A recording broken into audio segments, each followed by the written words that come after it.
Hello and welcome. And today is a good day. Happy Monday to us all. And now I'm going to talk about Other Side Picnic episode 6. Now, before I do the review of episode 6 of Other Side Picnic, I like to express my gratitude today because yesterday was an emotional ride. By emotional ride, I mean the crap that had happened this week. That happened yesterday. Yesterday, we got to see Attack on Titan, and it was sad to see Sasha once again to reminisce on Sasha, and we had to see her, her gravesite and her family. It was sad to see that.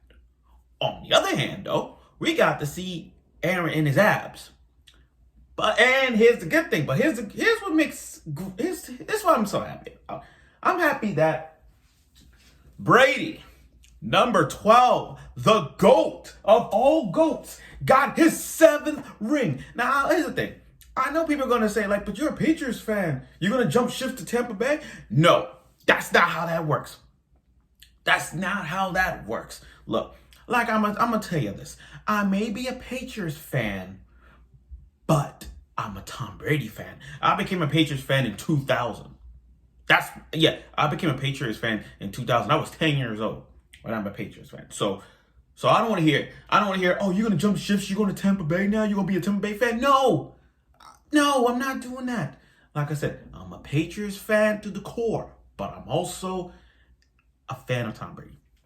There, problem solved. Now, let's go talk about episode 6 of Other Side Picnic.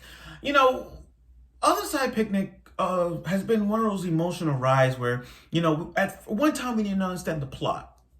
We didn't understand what's Sario's goal, Toriko's goal. What was the goal of the Other Side Picnic? There were still questions that we needed to answer. And as the episode progresses, moving on, we got to see the development that these two have with each other. The teamwork, the trust issues, everything. And then we get further on where the plot is actually Toriko actually looking for Satsuki. She's looking for a friend. So that's where the whole storyline of all of it gets to it. The whole plot of it is searching her. Now last week they met these military people. And I said last week that I don't even trust them.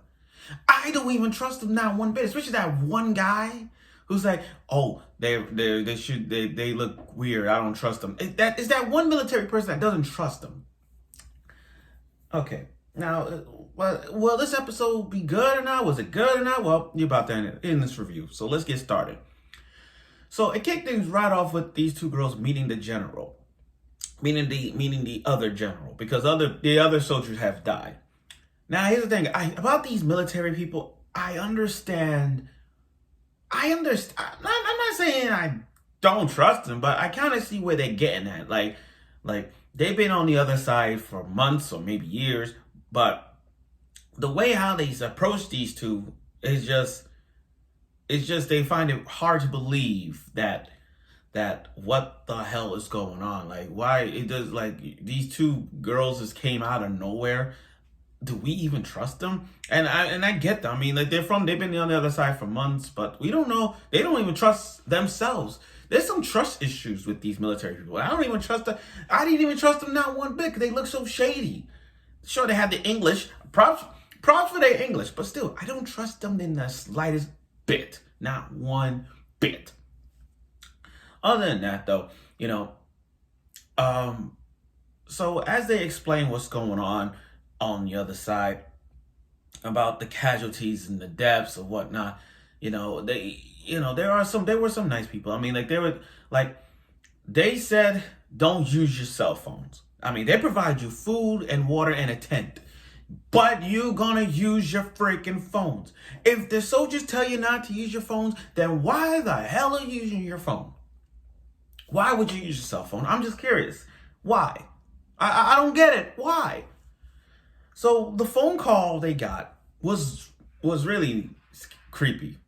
It went from a normal conversation to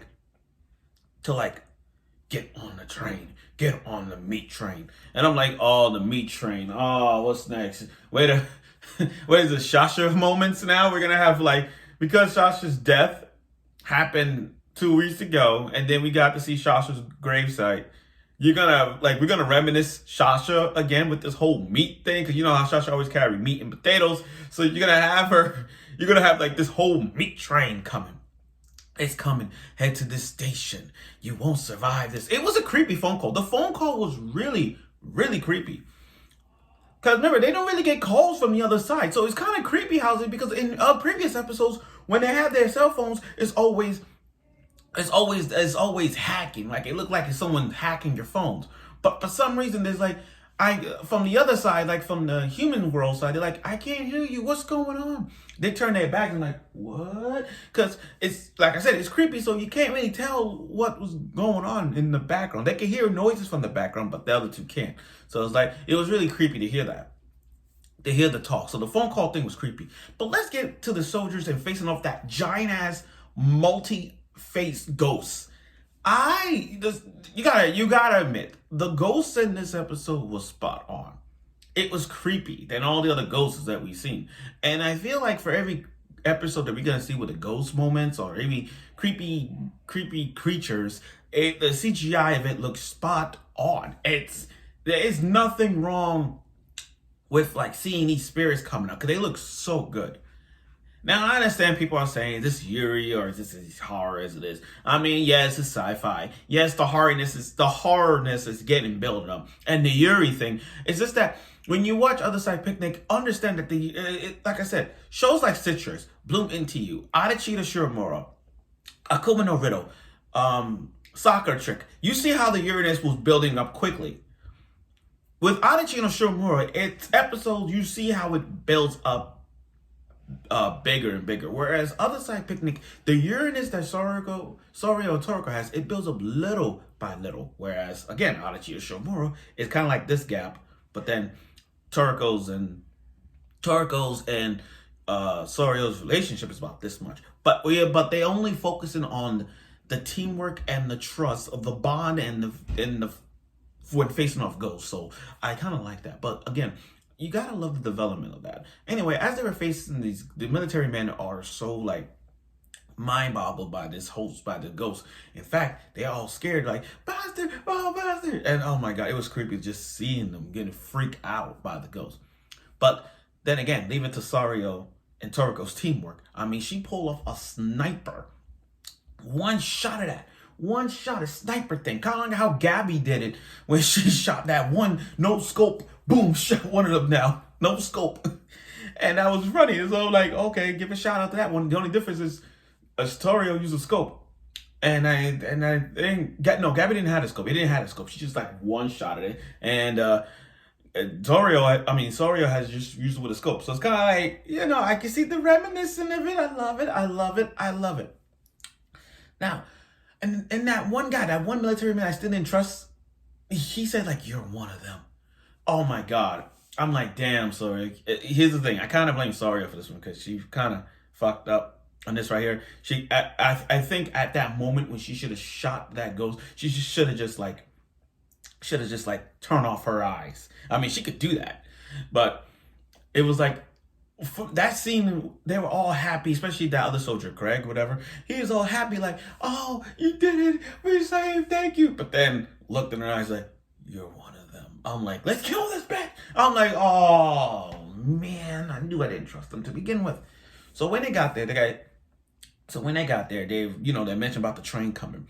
As they got to the train station, I'm like, is this going to end up like some truck coon moments?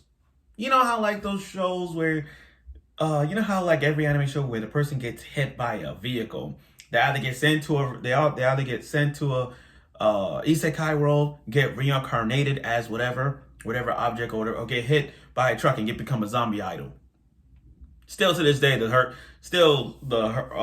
zombie girl Zombieland Saga was the best moment. She got hit by a truck and become a zombie. So I'm like, but still looking at this scene when they like held hands together.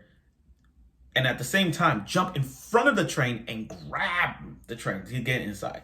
And you gotta love the hand scene when Soryo grabbed Toriko's hand. You sense Toriko's blushing. I mean, like, this is one of those times where Soryo's actually building up. I think the time. I think this is good. I think Sorio's the MVP. I believe Sorio's the MVP of this episode because, like I said, in previous episodes, when she shot the ghost that looks like Sasuke, that was her shining moment. Like she became the MVP, and in that moment, she built him and more brave. She became more bravery than Sorio at this. I mean Toriko at this moment. Like she finding her way to survive and being more aggressive. That's the word. Now, when they got in the train, it was so creepy. It was so creepy. And then at the end of it, we don't know where they at. They on some kind of island. I don't know if they're on an island. Well, I take that back. They're probably on an island because there you see you see the ocean, the sandy beaches, a little bit of tracks there. So they're probably somewhere off the coast of Tokyo or Okinawa. It depends where they're at. But the way how this episode was is kind of creepy. It was good. One of the best episodes we've seen from this series so far. I mean, this is halfway done. We're halfway through the episode, so let's see what the building up between Sori and Toriko is. But and again, the plot of it all is kind of like jumping back and forth. Like, what's the plot of it now? What's the whole plot of Other Side Picnic? Are we just gonna see, like, is the whole journey for Sasuke there? For Toriko's friends, like, is that journey there, or is it something else? Truth be told, maybe. And when we're gonna see the other female characters that appeared in the opening, like, what their start of it all? Like, what are they gonna do? You showed off. They showed the opening, but what are they gonna do? What's their motive towards the other side? Is it connections? Is it something? There's still questions not an answer on the other side, and I think probably like later on, 9 or 10, we'll probably get some answers for that. But again, this was a great episode. I look forward for next week's episode of Other Side Picnic, and let's see where they at. We haven't got an answer for that, but let's see. So thank you for watching. I look forward for next week.